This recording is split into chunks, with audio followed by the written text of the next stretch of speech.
और इन सबके बीच यूक्रेन में रह रहे भारतीयों के लिए केंद्र सरकार ने एडवाइजरी जारी कर दी है। रूस के साथ कई दिनों से जारी तनातनी और जंग के बढ़ते खतरे को देखते हुए दुनिया के कई देशों ने यूक्रेन से अपने नागरिकों को बुलाना शुरू कर दिया है।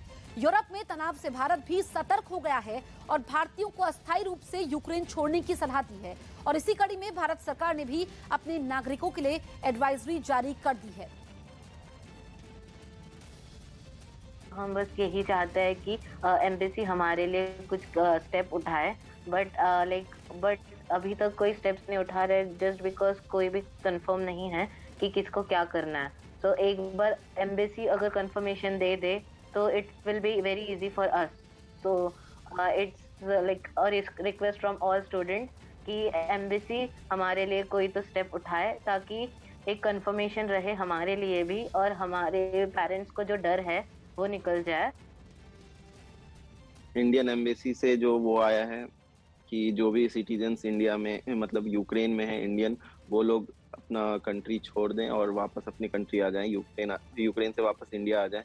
तो हम आए भी तो आए कैसे, क्योंकि अचानक से 15 तारीख को आप बता रहे हो और टिकट्स इतनी महंगी है कि कोई अफोर्ड नहीं कर सकता है। 2 लाख 1.5 लाख ऐसे करके टिकट्स हैं और जो फ्लाइट्स वगैरह है वो एक भी फ्लाइट्स यहाँ पे मतलब बोर्ड नहीं हो पा रही है। जो बहुत लोगों ने टिकट बुक कराया था वो कैंसिल भी हो रही है।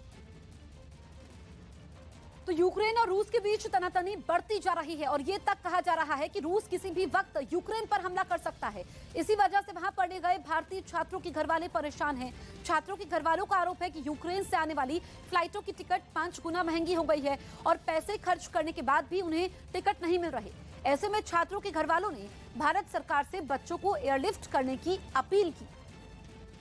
मेरी बच्ची अभी बुकोविनियन स्टेट मेडिकल कॉलेज यूनिवर्सिटी वहाँ पे है और वो कुछ मेरी इंडियन एम्बेसी से यही और इंडियन गवर्नमेंट से भी यही मेरी रिक्वेस्ट है कि बच्चों को एयरलिफ्ट करके वापस बुला दिया जाए, क्योंकि फर्स्ट ईयर के बच्चे हैं, 16-17 ईयर्स के बच्चे छोटे हैं।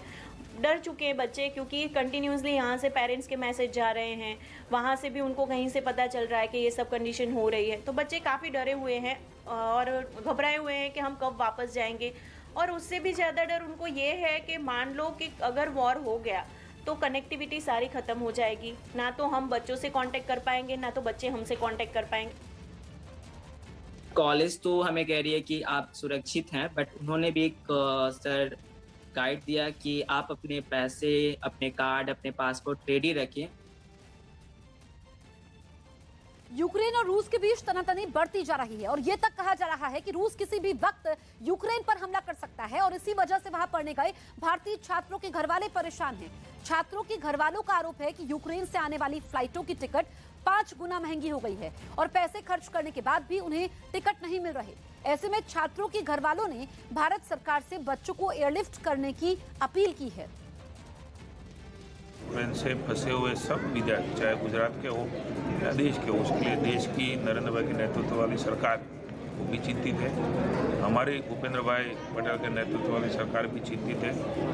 हम संपर्क में है, हमारे भूपेंद्र भाई भी संपर्क में है। जल्द से जल्द ये सब विद्यार्थी हो चाहे नागरिक हो, सब गुजरात में और देश में आए, इसलिए पूरे दोनों सरकार वो सतत संपर्क में। हमें पूरी उम्मीद है तो बहुत जल्द ये सब फंसे हुए हमारे नागरिक और विद्यार्थी अपने अपने घर पे, अपने देश में और राज्य में आ जाएंगे।